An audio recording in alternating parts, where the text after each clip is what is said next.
It's all that's left is gray. And good afternoon, everyone. And to those in Canada and the United States, good evening. Welcome to Breaking Through in B2B. I'm your host, Michael Haynes, SME advisor. Breaking Through B2B is a show dedicated to helping SMEs to build and grow successful businesses. It's my great pleasure today to welcome our very special guest, SME consultant, trainer, advisor, B2B sales guru, co-author, Tom Williams. Tom, how are you doing this evening? Thank you, Michael. I'm great. It's a good evening here to you, to me this evening, and it's good afternoon, I guess, to you in Australia. Yeah, yes. So it's kind of back to the future because, you're in the evening, but I'm in the afternoon, but actually a day ahead. So Exactly. it's great. So for those who aren't familiar with you, Tom, just to give a quick overview. So Tom Williams, B2B sales expert, author, consultant, over 25 years experience, has worked with a range of organizations from your SMBs to large corporates across a range of industries. And he's the author of 2 books, which are absolute must-reads for anyone in the B2B marketing, sales, customer success space. One of the books is Buyer-Centered Selling. Let me try to get that there. Fantastic book. And then he also has the predecessor, The Seller's Challenge. As I was saying to Tom before the broadcast, you got it there. Fantastic, Tom. As I was saying, as we're having a bit of a chat before the broadcast, I don't have the Seller's Challenge because the Buyer-Centered Selling took about 6.5 weeks for me to get it here, even trying to source it locally. So before we get into it, folks, as you are joining us in, please by all means say hello and let us know where you're watching in from. So Tom, to kick things off, interesting times that we're all in right now, with the pandemic and all. I'd like to kind of start the discussion by really getting your perspective on what are your perceptions of the B2B buyer? The B2B buyer has been kind of changing. You go through it in your book in quite detail as to the modern B2B buyer, some of their characteristics. Perhaps love to get your point of view as to what are some of those key characteristics and have any of those emphasized, amplified, or changed as a result of, the new reality that we're currently in? Sure. I think, Michael, to kind of kick it off, let's think about, what is really, buyer-centered selling, and that'll kind of give us an overview of, what is the B2B buyer today, or what I call the modern buyer, and if you think about, a seller that needs to be buyer-centered, think of it as both as a mindset as well as a strategy that's focused on helping the buyer, improve their current state through collaboration and co-creation of a solution that provides to them the outcomes, the measurable outcomes that they desire. That's really what it's all about. And the reason that's so important is that because we know that buying is difficult. Oftentimes, when you think about the average buyer, many times they've never bought the product or service or solution that you and I are selling. So they're confused. They really, and I think that's one of the ways in which things have changed is that the products and services are more complex. They've never had an opportunity to buy it before, and so they're confused. They also don't know all the different people or stakeholders within their organization that ought to be involved, the people that your solution might touch and that have an impact on. I think those are 2 major factors. I mean, the things that jump out all the time is the research of, the number of buyers is increasing. It's a complex sale. There's more people involved. They're doing more research. Well, to me, that's all table stakes. That's all common sense type stuff. When you really get into, how can sellers help buyers, there's really, a variety of ways. First and foremost, you should walk in understanding a fair amount about what does the buying process look like for your typical ideal customer profile, your ideal customer, right?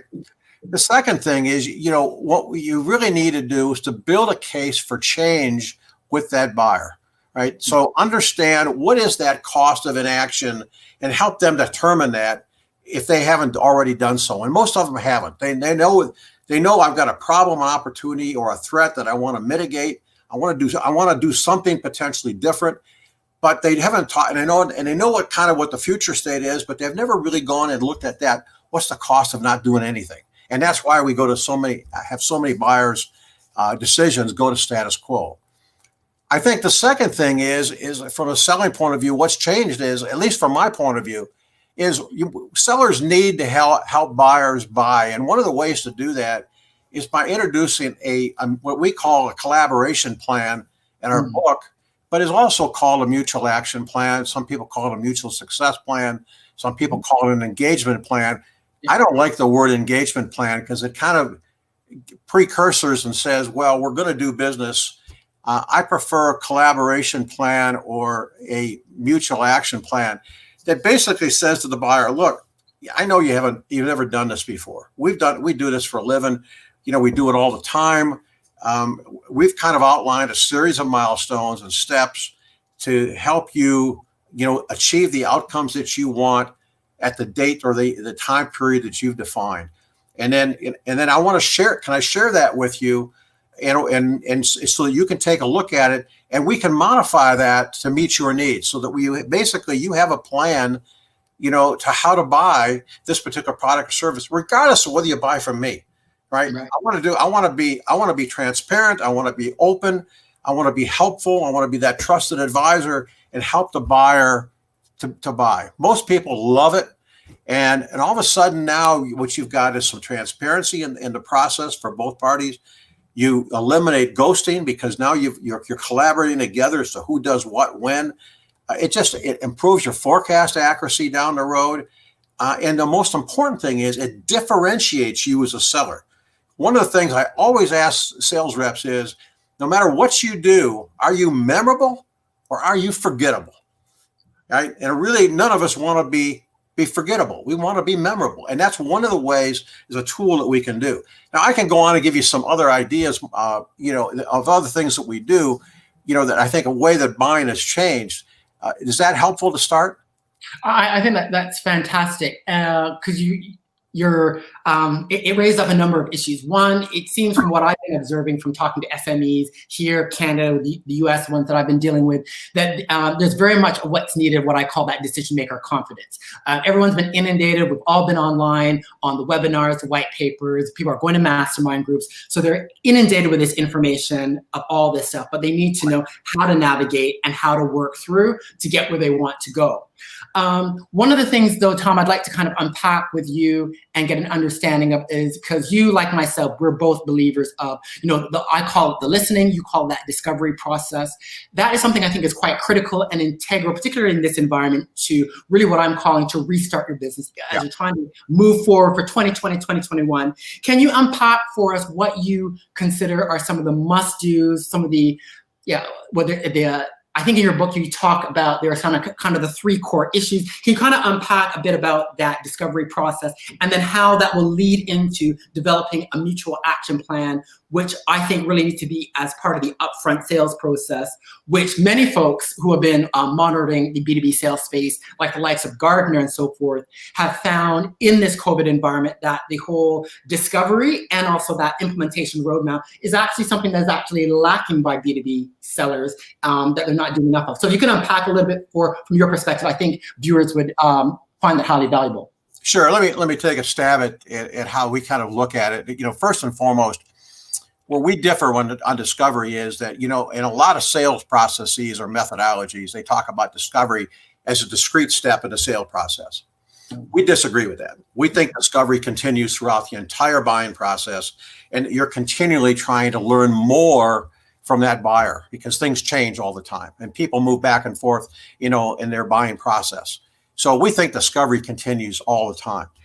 Discovery really starts with doing some research up front, and better understanding, not only the customer or the buyer that's going to be your customer, hopefully your potential customer, but what is the research that you need to do? What are the questions that you need to ask, and what's the insight that you need to provide? Because that's another way that buying has changed, is that buyers now are not looking for, they're looking for a collaboration. They're not looking for an interrogation. Right? Yeah. So they don't need somebody to come in and fire away. I got 6-page document here on discovery that I need to fill out. Can I walk you through, schedule a 2-hour meeting with you and walk through it? They're looking for insight. And so one of the things is, by providing insight, asking good questions, you learn a tremendous amount that in effect helps you with your discovery.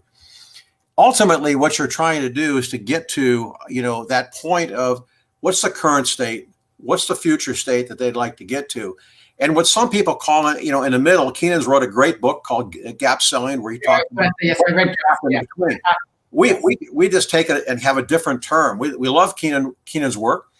We think he's done a great job, but we call it cost of inaction. What's the cost of inaction of not moving forward, not making a decision, right? If you've got this current state and future state decided, if it's big enough, if the cost of inaction is large enough, then that means that there's going to be some type of action they take forward.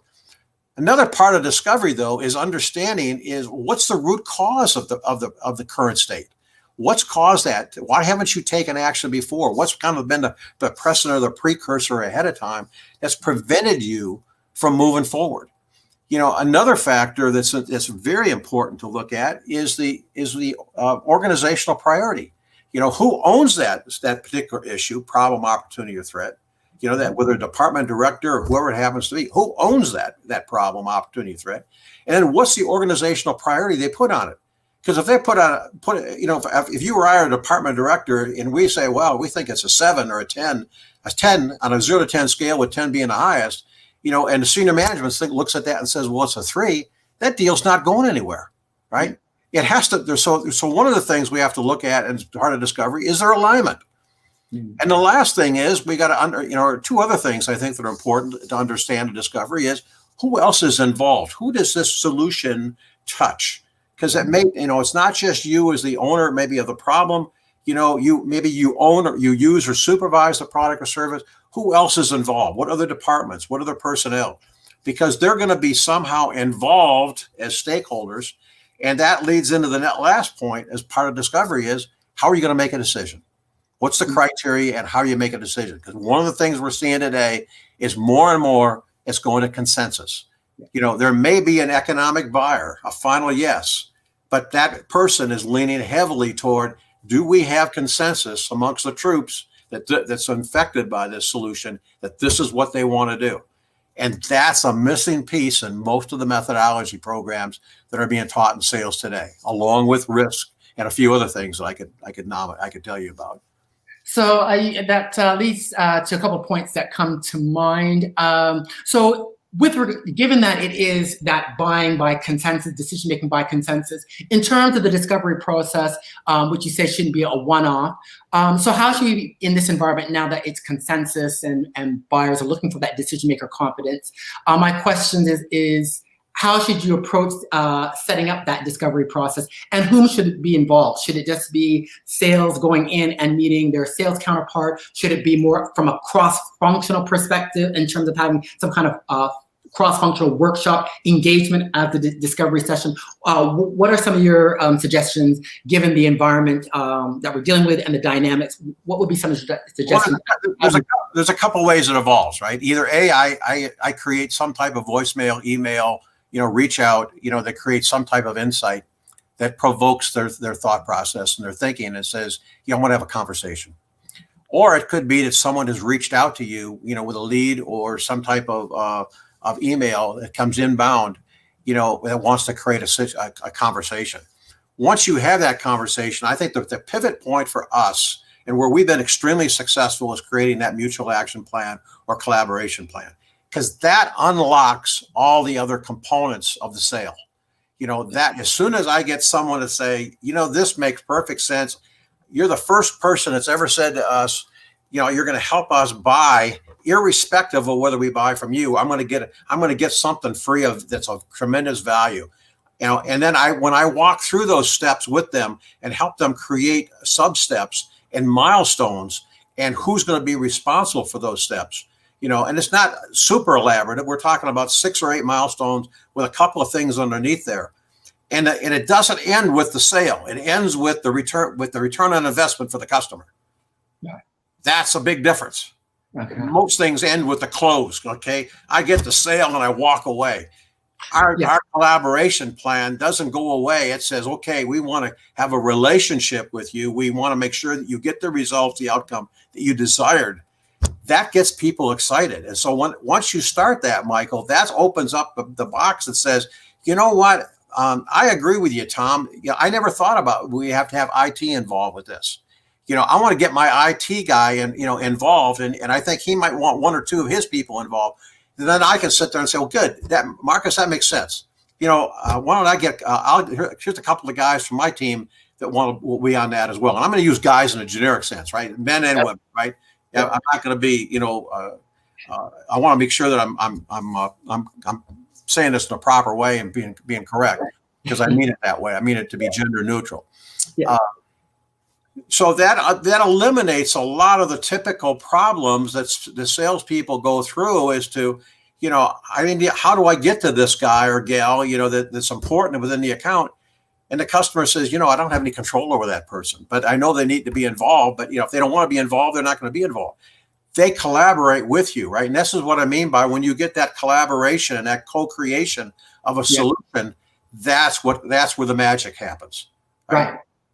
Fully agree. So in terms of those discovery sessions, so that initial discovery session could be a one-to-one, or I've seen it in some scenarios where it's set up, the context is set up such that it is a couple comparable representatives from both parties, marketing, sales, and product from both sides, to have that discussion to work out what is some of the initial components of the mutual action plan. And then you have subsequent meetings to kind of work through and see how you're going to really distill that, make that actionable. Is that kind of what you... Yeah, exactly. Yeah, exactly, Michael. I think, most of the ones that I have been involved with, and I've been using these for about 3 or 4 years now, is one-to-one.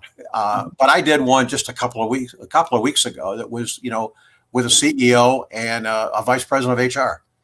So it was the two of them together, and he wanted the HR person to be involved to really put timelines together and to kind of be that conduit within his organization to go and get other people involved and to say, this is an important initiative. We need to have these people involved. So it varies. I've done it with 3 people before. I've never done it with more than 3, but again, keep in mind for your listeners that my selling milieu, my country may be different than your ideal customer or the segment that you're working in. Fantastic. Okay, that's really good to know. And so, Tom, also just thinking back to your book, I do recall one of the things that you talk about in terms of helping sellers to win with buyers is the notion of having executive briefings. Can you kind of walk me through what's your kind of view in terms of having executive briefings? Because what I'm hearing out in the marketplace is that executives are, they want ideas. Again, they want that guidance. What's going to work? What's not going to work? Help me distill and work through. Where does the executive briefing might fill in terms of the education and helping to lead, to get to the meetings, to get the customer? Can you walk me through this? Now you're taking me back 2 or 3 years when we wrote that chapter, right? You're really going to challenge my mental acuity here. If I understand you correctly, I think there's a couple ways. When you talk about an executive briefing, I guess you can call it. Depends what your vernacular is and how you want to call that. Whether it's actual review of results that you delivered so far, or whether you're trying to provide some insight up front to create a meeting. I'm not. It's more the latter, and it's more that it's more a lot of that insight. So when you're trying to create a meeting, you have to provide some type of insight that is meaningful to that executive, and when I talk about executive, it's the executive that you're trying to sell to. It's not always what we call the C-suite or the because you may not, in a big corporation, you may never get to the C-suite. In a smaller or a mid-sized company, you or I may get there, or we may not. But you have to think about what's the decision-making level, and it does that executive that you're selling to. Do they have the authority and the responsibility to make that financial decision? And if they do, then they are what I call the relevant executive for your purchase or of your product or service or solution. And so there, it's trying to create, I think, some type of insight, whether it's with a story, whether it's with data, some combination of therein, that gets them to think differently, right? Gets them to pause and think differently. It's very similar to asking good quality questions. One of the things, if you want to, when you think about a question that somebody asks, if I ask you a question and you immediately look at me and say, I've got to think about that. Nobody's ever asked me that before. That's a really good question. Now all of a sudden you have differentiated yourself in a way from every other sales representative that they're encountering. Yeah. So part of it is what's the homework that you've done up front. We do have a story in the Seller's Challenge about the lady and the dog, and it kind of walks you through, how she created both a voicemail as well as an email to pick the interest of a CEO of a company, and so that's the way I would kind of approach it. Okay, great. Thanks for that, Tom. Okay, I'd like to kind of move the conversation along now to talking about customer retention, customer expansion, because those are topics that are top of mind of every SME. Some are going to be more focused around retention, but there are a number of, there are a lot of SMEs, SMBs for you folks in the United States who are looking to grow, like folks in technology sectors, for example. They're all about growth and they're looking about expansion. In terms as a starting point, what are some tips, recommendations in terms of getting the catalyst, getting things going for your recovery, for your growth, retention versus expansion? What's the starting point? What are some key steps and approaches would you recommend for those moving forward? Let's talk first about retention and then get into expansion. Well, to me, the first thing in retention is, are you doing a good job with what your current product, service, or solution that you're delivering? And I mean that across the board. Is the customer satisfied with the product quality? Are they satisfied with the on-time delivery? Do you have back orders that you continually have? Do you have out-of-box failures? Do you have warranty issues? Think about before the customer can buy from you a second time, they give you a report card.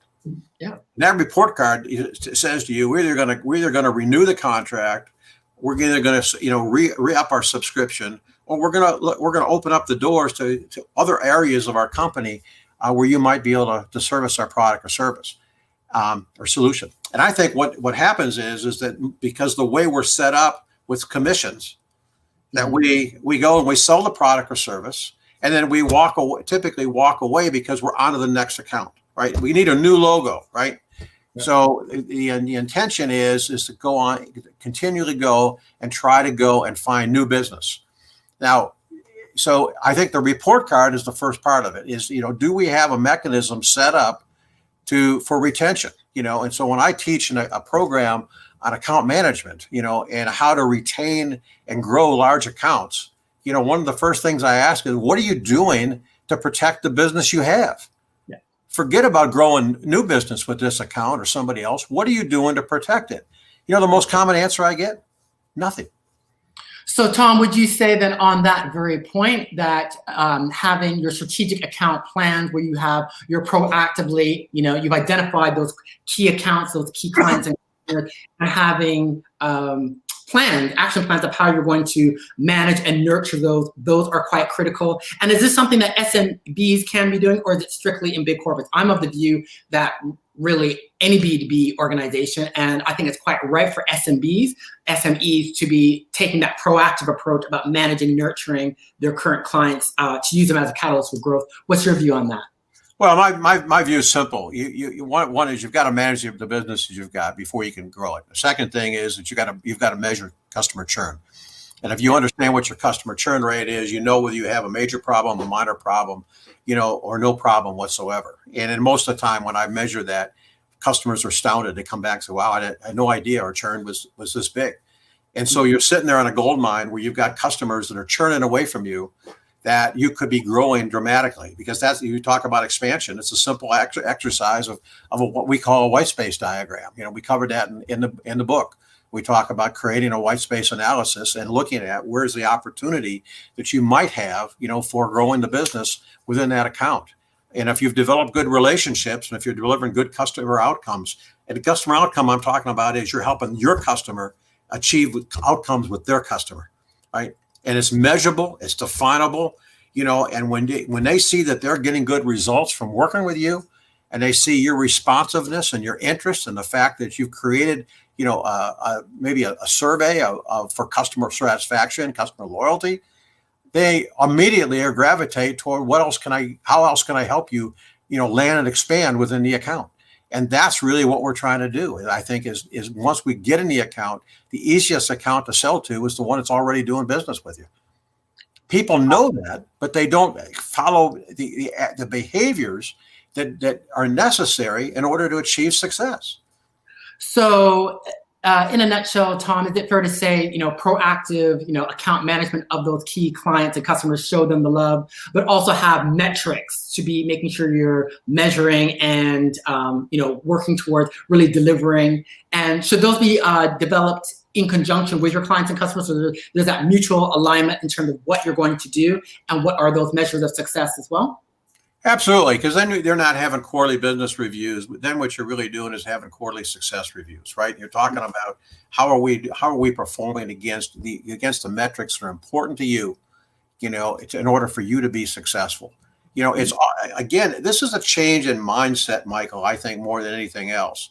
It's a going away from being seller centric. It's all about me. How much more revenue can I get out of that account, right? How many more products can I sell to them?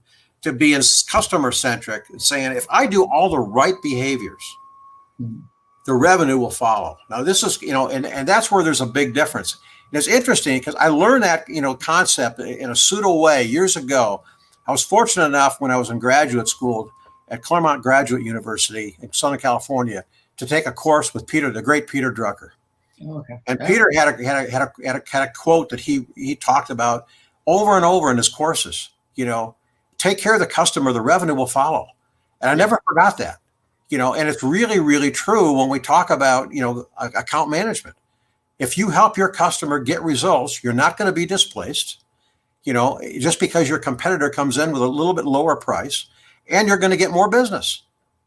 This is not rocket science, but people, the number one time where most accounts or companies will call me and institute an account management program is after they've lost a major account. And that's sad. Yeah. They should be proactive. Yeah. So Tom, those are great insights of wisdom. So Tom, in terms of customer acquisition, because I know there are going to be a number of viewers which that's, they're looking about the new logos, as you call it. Can you talk about your concept of land and expand? You and I have had some discussions with that in our previous conversation. For our viewers, can you give us a bit of an overview of what your approach is about land and expand, and also why you don't believe in pilot? Yeah, sure. I think it's very similar to what we've been talking about. My philosophy is if you're in a large account and somebody's got a contract that is, for a specific product or service that you have, and you're going to be locked out of that particular product or service for a year, 2 years, 3 years, find some way, some area that you can go and penetrate with a product, even if it's a niche product in a small area of the company, right? Or, I always ask, can I be your first choice for second place?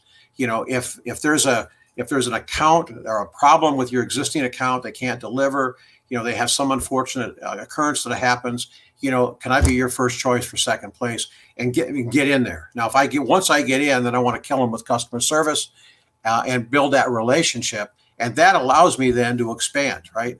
My philosophy always has been, if I get in the account, I'm never going to be removed. They're going to fall in love with me, and they're going to fall in love with the service we provide, and the way in which we interact with them in a way that they're never going to want to kick us out.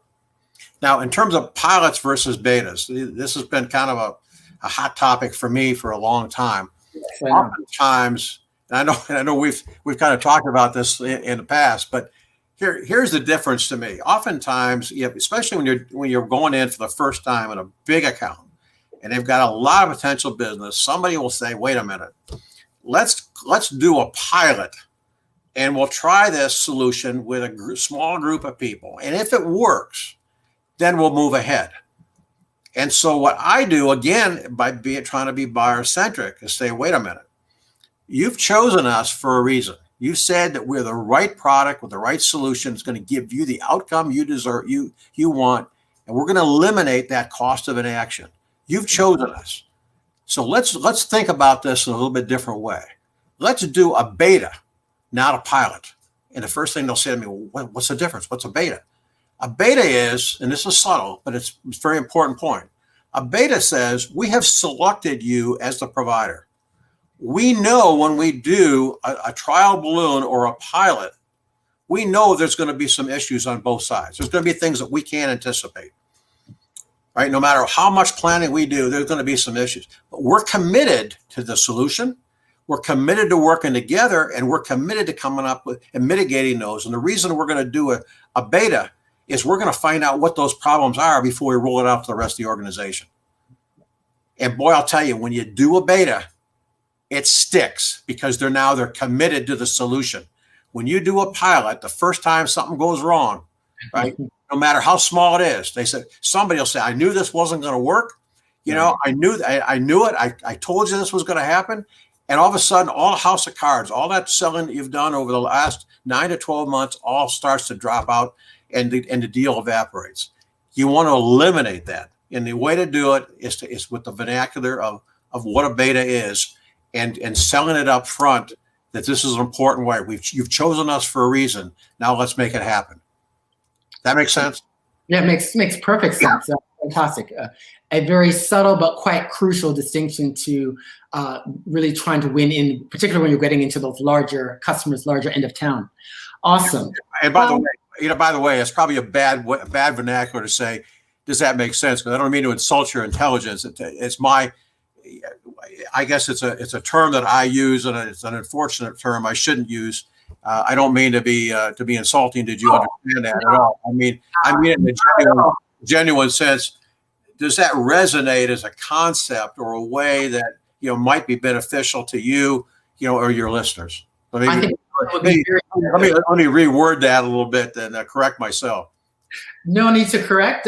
Totally understand where you're coming from, Tom. And it is quite crucially important because having worked with on various projects and initiatives in large corporates and being on the corporate buyer side, yes, there is that tendency when you say pilot, if anything goes wrong, they're going to really want to kind of basically throw it under the bus and be done with it. Beta, where there's that commitment buy-in, is completely different. Yeah, and if you think about it, it's human nature that something is going to go awry. You can't anticipate, a technology problem, something doesn't get printed, whatever it happens to be. But generally, in the overall scheme of life, these are minor issues, but they get blown out of proportion very quickly and very easily. So I think it's one of the things you want to try to mitigate as much as possible. And again, it's a tidbit that we've used for years, and it's worked very, very effectively for us, and hopefully will for your listeners. Awesome. So Tom, to kind of wrap things up, I'd like to switch over to the Seller's Challenge. And you talk about in your book 10 deal-killing obstacles. Want to touch on 2 of them. Partnering with a frenemy. Can you expand upon that? Because I think the role of I'd like you to define who the frenemy is, because I think that frenemy is quite important. It's an area of within corporate larger organizations, corporates that often people want to tend to avoid, but they're becoming increasingly important. Can you enlighten us about partnering with the frenemy? Yeah, that's probably the biggest landmine I think that there is in sales, because I think there's 2 schools of thought on partnering with procurement. Boy, every time I say that, I look out at a VP of sales, and sometimes they just cringe, and I can see smoke coming out of their ears. Like, don't say that. We don't go to procurement. We don't sell to procurement. We hate procurement. We never go there. I mean, that's the one side of it, right? And the other side of it is that, that there's a certain number of customers and clients and industries that you start with procurement. You're not going anywhere to see anybody else unless you go into procurement. So what we talk about in the book as frenemies is really understanding procurement. And I use procurement in a generic sense, to include strategic sourcing, procurement, and purchasing. But there is differences, and we go into that in the chapter. But basically what we're trying to do is to say, look, guys and gals, think about your particular product or service. Now, if you can go and go to the end user, go to the department director, the executive buyer, whoever it happens to be that's got the authority to say yes, and you can get the purchase order and the order from them, take it. By all means, take it. Don't worry about procurement. Let procurement or purchasing process the PO and the paperwork, right? On the other hand, if you're in an organization or a structure that demands you to go through procurement first, and if you don't do that and understand how procurement works, understand what drives them, from a metrics point of view, and understand that they have a seat at the table, because every dollar that procurement saves drops straight through the bottom line. Yeah. That's a fact. And so the return on procurement, is typically 10 to 1. So typically, for every activity that they do or every dollar they save, it's like a 10 to 1 return typically for their organization. They are becoming more and more important. So the part of the issue is the salespeople understand how procurement views your product or service. Do they view you as a commodity? Do they view you as what I call buyer's paradise? We're going to send you an RFP. We're going to give you competitive bidding. We're going to put you on a reverse auction because there are so many suppliers like you out there, and we're overpaying for your product. Or do they look at you as a bottleneck product? Or we need a supply. We've got it. There's not enough of you guys out there. We need a supply. Now you've got some leverage. And the last quadrant is do you have a strategic item? Are you providing a product that it helps them, improve their product? So are you critical to them? So if you in the chapter, we break it down into 4 quadrants. And if you're in first two quadrants, it's all about pricing strategy. If you're in the other 2 quadrants, it's all about creating value and a value strategy. So if you know where you are in advance, you know what tactics procurement is going to use.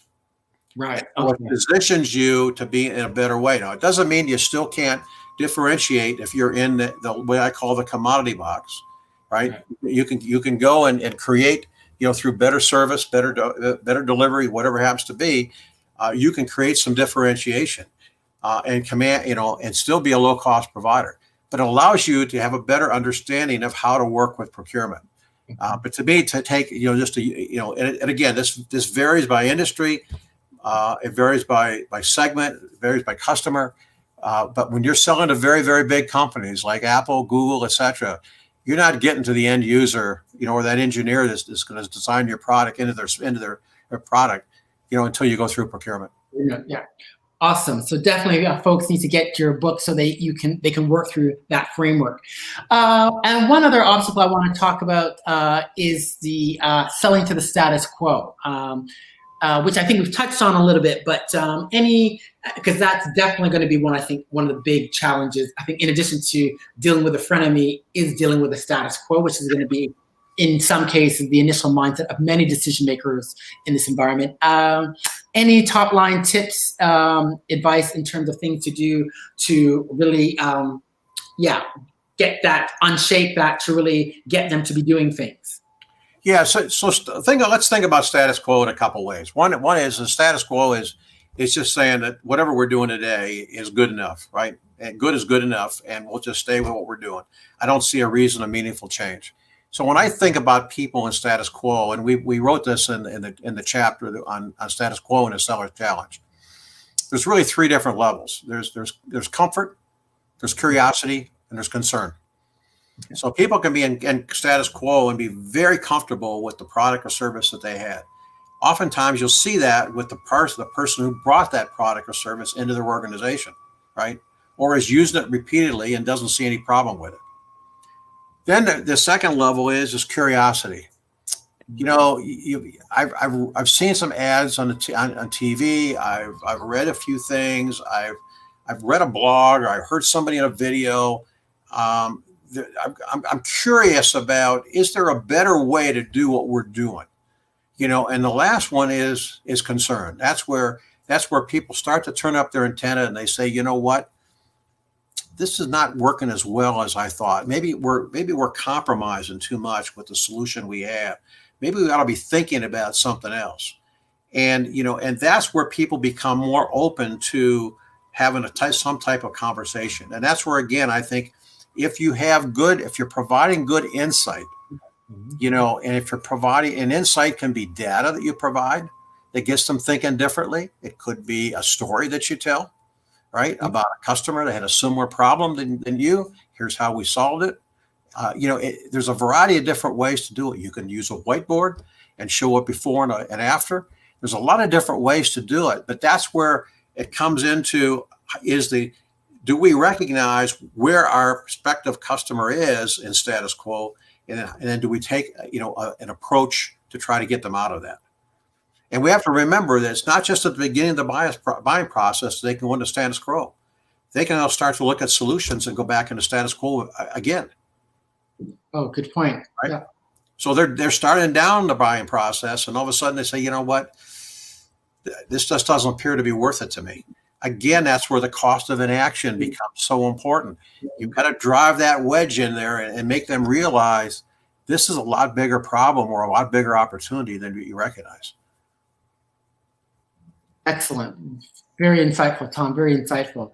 And so, Tom, okay, to wrap things up, what would be 2 or 3 key tips for folks? We're here at the end coming to the tail end of 2020, thank goodness. And, SMEs, SMBs are looking towards 2021. What are some key things they should be doing as part of their, restart, growth strategies moving forward? What should they be doing as part of their action plan to take their businesses forward in, this new reality, new B2B space that we're in? What are some of your 2 or 3 key top get started tips? Well, I'll tell you some of the things that we're doing in our company. Number one is we're doing a deep dive analysis on, who are our most important customers, and what are we selling to them, and are we protecting the existing business that we have, right? First and foremost, right. Second thing is we're looking at a white space diagram on every single customer. And we're looking at